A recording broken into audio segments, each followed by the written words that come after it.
Good day, everyone, and this is Lenar Lontoc from Music Business Management for the class FILM101 Language of Film. Project A is Deconstructing Action Films. I will be discussing 3 scenes from the Blade Runner 2049. This is the poster of Blade Runner 2049, starring Ryan Gosling and Harrison Ford. For the scene 1, this is Officer K, Ryan Gosling, and Sapper Morton as Dave Bautista. The narrative and theme is Officer K is a Blade Runner replicant who works for the LAPD. He hunts and retires Sapper Morton, an older version replicant who ran away. By 2049, these replicants are slaves. Blade Runner 2049 is a neo-noir sci-fi film, a sequel to the 1982 original film. For the cinematography for this scene, including mise-en-scène, you can see that this was a fight action sequence. Officer K initiates contact with Sapper Morton, but the latter fights back. The two creates a ruckus. Their costume shows a post-apocalyptic world after a great famine. The key props used in the scene were a silencer gun, a sharp pick, and walls that would easily be destroyed. The shots would then zoom in close up on the characters to show their pained reactions, while the sequences were shown as wide shots. For the editing and sound, there were hardly any transitions, as the action sequences frames were per movement. There were sound effects for the fight sequences, but no music. No scoring as well.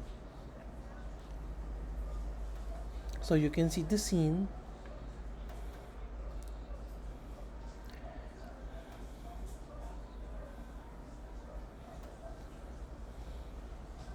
For scene 2, Ryan Gosling as Officer K was a kid and other replicant kids. This was a montage flashback.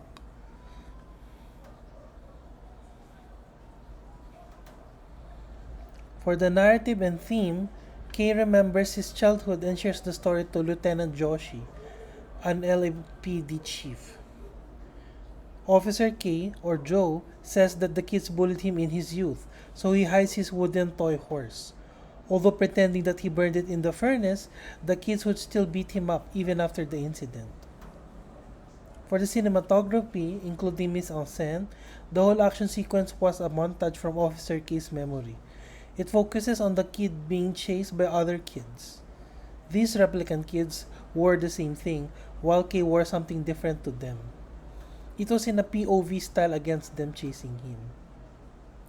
For the editing and sound, the scene was shown to us through Officer K in present day narrating his past experiences as a kid. The montage chase and beating up scenes were quick and almost muted, as his narration was the overlay. A very soft atmospheric music was heard playing to show it was a nostalgic scene. So you can see it here.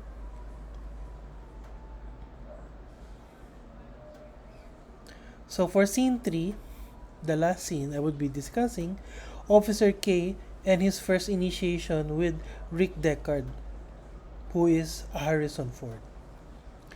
In the narrative and theme, Officer K goes on searching at the abandoned Las Vegas and finds Rick Deckard. The latter admits on having the lost child many decades ago. But before that, Deckard holds Officer K at a gunpoint, as Officer K prefers to question Deckard. So in the cinematography, including mise-en-scène, the whole sequence was a simple and yet quick one, as it was just a gunpoint, where Officer K falls down from a balcony after Deckard shoots him quickly. First, as very long wide shot, then later zooming in. For the editing and sound, the sound is minimal, the characteristic of modern action films. It was just their voices, footsteps, and the gun that made sounds. No actual musical score needed on this one. As you can see, this is the cinematography.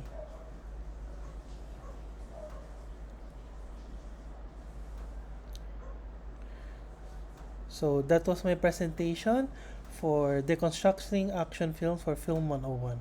Thank you for your kind attention.